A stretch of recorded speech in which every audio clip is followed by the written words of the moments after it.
Ecclésiaste. Chapitre 6.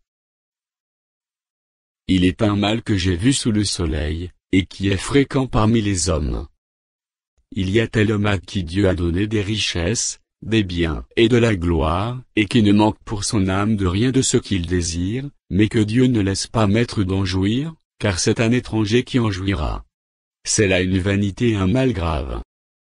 Quand un homme aurait 100 fils, vivrait un grand nombre d'années, et que les jours de ses années se multiplieraient, si son âme ne s'est point rassasiée de bonheur, et si de plus il n'a point de sépulture, je dis qu'un avorton est plus heureux que lui. Car il est venu en vain, il s'en va dans les ténèbres, et son nom reste couvert de ténèbres. Il n'a point vu, il n'a point connu le soleil, il a plus de repos que cet homme. Et quand celui-ci vivrait 2 fois 1000 ans, sans jouir du bonheur, tout ne va-t-il pas dans un même lieu? Tout le travail de l'homme est pour sa bouche, et cependant ses désirs ne sont jamais satisfaits. Car quel avantage le sage a-t-il sur l'insensé? Quel avantage a le malheureux, qui sait se conduire en présence des vivants?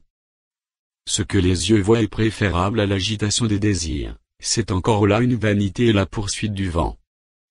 Ce qui existe a déjà été appelé par son nom, et l'on sait que celui qui est homme, ne peut contester avec un plus fort que lui.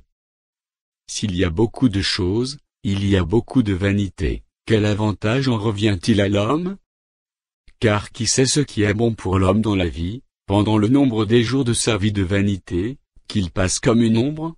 Et qui peut dire à l'homme ce qui sera, après lui sous le soleil?